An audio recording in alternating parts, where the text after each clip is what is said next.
सर्व मंगल मांगल्ये शिवे सर्वार्थ साधिके शरण्ये त्र्यंबके गौरी नारायणी नमोस्तुते। करवीर निवासिनी श्री महालक्ष्मी अंबाबाईचे नित्य राजोपचार दर्शनासाठी आजच आपल्या चॅनलला सबस्क्राईब करा। श्री गणेशाय नमः। श्री जगदंबिकाय नमः। करवीर महात्म्य अध्याय 8। पूर्वीच्या अध्यायात आपण बघितलं की महर्षी पराशर या विश्वोद्धारक पुत्राच्या प्राप्तीसाठी म्हणून करवीर क्षेत्री आले आणि त्यांनी करवीर क्षेत्राची यात्रा करून ते आता करवीर निवासिनीच्या दर्शनाला आलेत। जगज्जैक जननी सर्वस्याद्य शक्ती अशा जगदंबेला वंदन करताना ते म्हणतात, नमाम्यहं देवी परां पवित्रां जगत्कृतिस्थान निरोध संभवां भुक्तिप्रदाम अज्ञकुलस्य सर्वदा मुक्तिप्रदां प्राज्ञकुलस्य सर्वता तव प्रभावं निरुपतु मुने शुभे पराक्रमं वानहि देववृंदम अलिप्रसिद्धेश्वरी सर्वदेहिनां कामप्रदात्वं भव सर्वकामिनां नुनस्थिता त्वं करवीरके पुरे मुक्ति प्रदातु खलु सर्वदेहिनां तथापि याचे भवती सुरार्थिहा मनोरथ सुंदरी पुरयाशु मे। अशा प्रकारची जगदंबेची स्तुती करून ते म्हणतात की सगळ्या परा म्हणजे सगळ्यात सर्वश्रेष्ठ अशी जननी जगत्कृतिस्थान निरोध संभवा म्हणजे सृष्टी म्हणजे निर्मिती पालन आणि संहार या तिन्हीची अधिष्ठात्री असणारी तू जगदंबा अज्ञ कुलांना भुक्ती म्हणजे जगण्यातली सुख तर देतेस आणि प्राज्ञ कुलांना म्हणजे विद्वान लोकांना मुक्तीही देतेस। अशा प्रकारची तुझी स्तुती करून मी धन्य आहे, मी कृतकृत्य आहे। तुला बघितल्यानंतर माझी संसारात सागराची भीती नष्ट झाली आणि मला तुझ्या क्षेत्रात वास्तव्य करण्याची अनुमती दे असे म्हणून त्यांनी जगदंबेला नमन केलं। तेव्हा जगदंबा म्हणाली, तू खरोखर धन्य आहेस। माझ्या क्षेत्रामध्ये राहण्याचं भाग्य सर्वांनाच मिळत नाही। जे परनिंदा करतात, जे कृतज्ञ आहेत, त्यांना तर माझ्या क्षेत्राचं वास्तव्य कधीही मिळत नाहीत, पण तू मात्र शांत श्रद्धायुक्त सत्यवादी आणि जितेंद्रिय आहेस। त्यामुळे माझ्या क्षेत्रामध्ये तू राहा। 5 कोसांमध्ये तू कुठेही राहिलास तर या करवीर क्षेत्राचं स्थान महात्म्य तुला प्राप्त होईल। तिथं तुझ्या नावाचं तीर्थ निर्माण होईल आणि इथं तू यथाविधी तप कर, तुझ्या सर्व इच्छांची पूर्ती होईल। अगस्त्य महर्षी सांगतात, जगदंबेनं दिलेल्या वराचा सन्मान करून मुक्तिमंडपामध्ये जाऊन धर्मकथा ऐकली, देवीची आरती बघितली।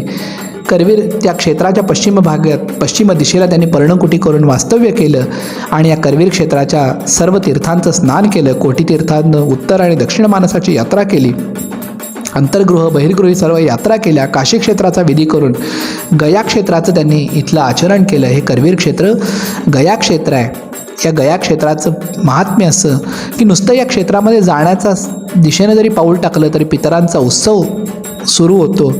एखादा आपला वंशज करवीर क्षेत्री आला तर स्वर्गामध्ये किंवा ज्या लोकांमध्ये हे पितर असतील तिथं ते उत्सव सुरू करतात। कारण इथं महाकल्पकृत कल्प म्हणजे 4 युगाचं एक कल्प, अशा महाकल्पांचं सुद्धा केलेली पापं या गया क्षेत्रामध्ये पिंडदान केल्याने नष्ट होतात। इथं पितरांचं तर श्राद्ध होतंच, पण स्वतःचंही श्राद्ध विना तिळाचा पिंडदान करून होतं। आत्मज अन्योज म्हणजे ज्याच्याशी आपला ऋणानुबंध असं कोणाच्याही नावानं आपण जर इथं श्राद्ध केलं तरी त्याला मुक्ती प्राप्त होते। मुक्ती मिळवण्याचे 4 मार्ग आहेत, ब्रह्मज्ञान, गया श्राद्ध, गोगृहे मरण किंवा कुरुक्षेत्राचा निवास। या 4 कुरुक्षेत्र म्हणजे इथं कुरुक्षेत्रांचा किंवा युद्धक्षेत्राचा कदाचित उल्लेख आहे। या ठिकाणी 4 ठिकाणी मरणानंतरच मुक्ती मिळते। ब्रह्मज्ञान तर असाध्य आहे, गोगृहे मरण प्रत्येकाला मिळेलच असं नाही किंवा कुरुक्षेत्रामध्ये प्रत्येकाला मरण येईल हेही शक्य नाही। तेव्हा आपल्या पितरांची मुक्ती हवी असेल तर गयेला मात्र नक्की जावं। हे ऐकून या करवीर क्षेत्रातल्या गयेमध्ये जो दंडधारी संन्यासी आहे त्यानं श्राद्ध न करता केवळ आपल्या दंडाचा स्पर्श करावा म्हणजे त्याच्या पितरांना मुक्ती मिळते। रुद्रपदाश म्हणजे रुद्र आहेत, त्याच्या या क्षेत्राला रौद्री गया म्हणतात। आज हा रुद्रेश्वर टाऊन हॉलच्या पाठीमागच्या बाजूला आपल्याला या रुद्रेश्वराचं स्थान बघायला मिळतं। त्या रुद्रेश्वराचं दर्शन केलं, त्यानंतर गया शिरावरती श्राद्ध केलं। तिथं असलेल्या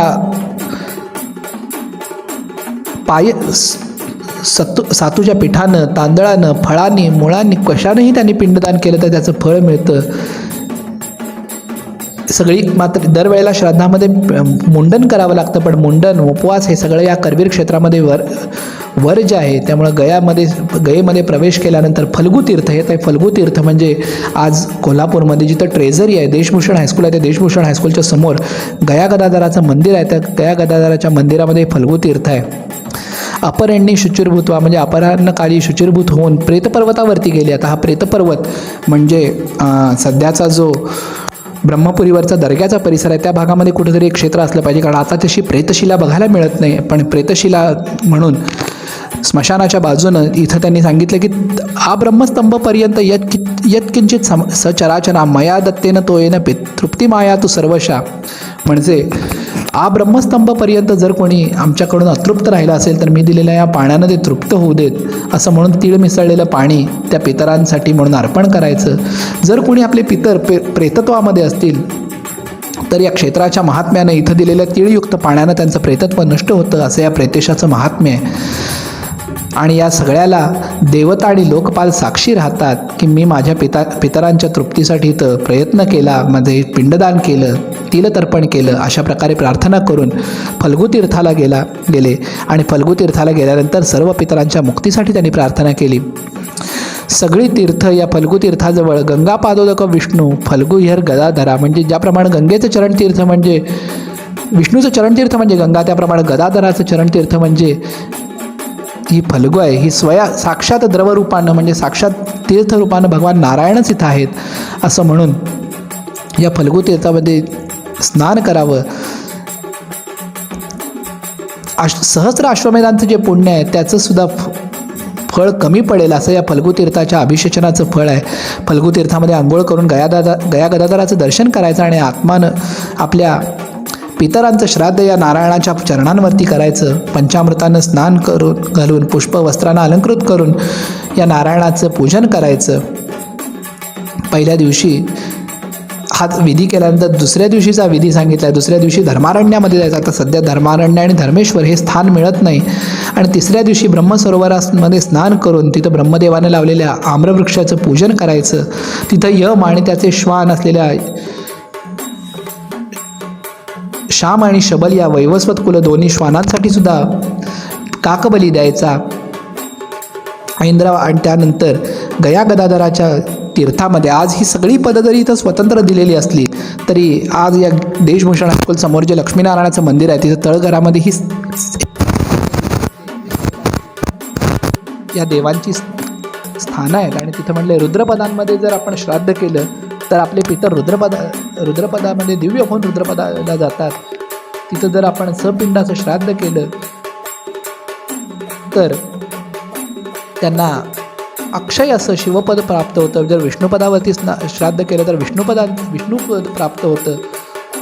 ब्रह्मपदावरती श्राद्ध केल्यानंतर ब्रह्मलोकामध्ये वास्तव्य मिळतं. कार्तिकेय पदामध्ये श्राद्ध केलं तर शिवलोकांमध्ये पितरांना स्थान मिळतं. गणेश पदावरती श्राद्ध केलं तर लोकांमध्ये स्थान मिळतं. दक्षिणाग्नीच्या पदावरती स्नान केल्यानंतर अश्वमेधाचं पुण्य मिळतं.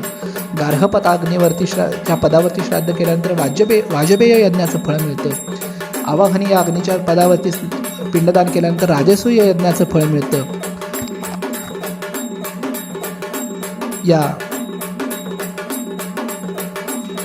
सभ्याग्नीच्या पदावरती स्नान केल्यानंतर ज्योतिष्ठ होमाचं फळ मिळतं. अवसत्य अग्नीच्या पदावरती श्राद्ध केल्यानंतर सोमयागाचं फळ मिळतं. सूर्यपदावरती श्राद्ध केल्यानंतर सगळी पापं कापरासारखी जळून जातात. चंद्रपदावरती श्राद्ध केल्यानंतर पितरांना चंद्रलोकामध्ये वास्तव्य मिळतं. रौंच पदामध्ये श्राद्ध केल्यानंतर ब्रह्मलोकाचं वास्तव्य मिळतं. अगस्त्य पदावरती श्राद्ध केल्यानंतर ब्रह्मपुराचं वास्तव्य मिळतं. कश्यपाच्या पदावरती श्राद्ध केल्यानंतर ब्रह्मलोकाचं वास्तव्य मिळतं. आणि ज्या ज्या पदावरती आपण श्राद्ध करू त्या त्या पदाचं त्या त्या देवतेचं वास्तव्य मिळतं. गया शिरावरती पिंडदान केल्यानंतर आपले पितर जरी नरकात असले तरी त्यांना मुक्ती मिळते. म्हणून इथं येऊन ही पिंडदान करून याचा सगळा इतिहास पुढं 34व्या अध्यायामध्ये आपल्याला आणि विस्तारानं बघायला मिळतो. तिथं श्राद्ध करून तिथं असलेल्या विप्राधिकांना याचकांना संतुष्ट करायचं आणि गया श्राद्ध सार्थक झाल्याची प्रार्थना त्यांच्याकडून करून घ्यायची. आणि त्यानंतर सगळ्यांना भोजन घालून पुन्हा एकदा अक्षयवटाजवळ येऊन तिथं अक्षयवट म्हणजे प्रयागाजवळ येऊन पुन्हा एकदा श्राद्धविधान करायचं.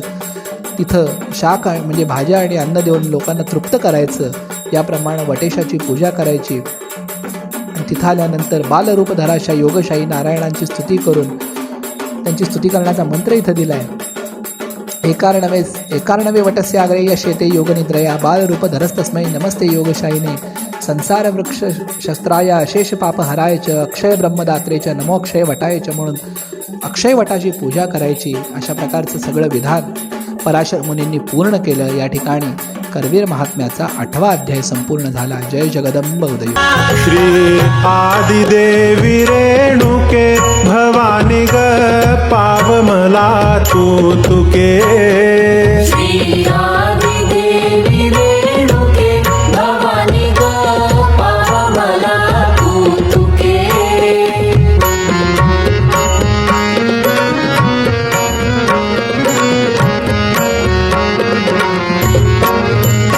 संसार घोर खवळलो त्रिविध भवतापाने पोळलो.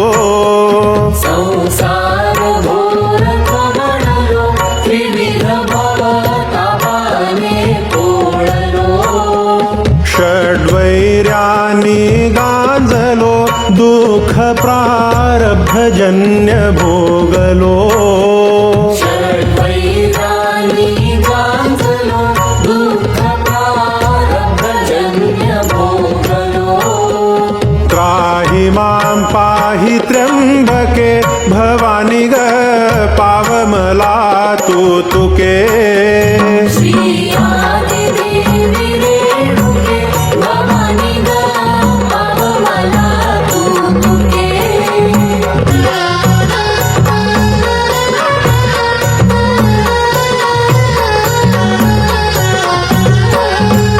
परधन परदारावरी ध्यास सायासे मी मनी धरी. परधन परदारावरी ध्यास सायासे मी मनी धरी. वैभवा भोगी परोपरी विषयमय वृत्ती बाह्य अंतरी. वैभव भोगी परोपरी विषयमय वृत्ती बाह्य अंतरी. मी माझे मानुनी सुखे भवानी ग पाव मला तू तुके.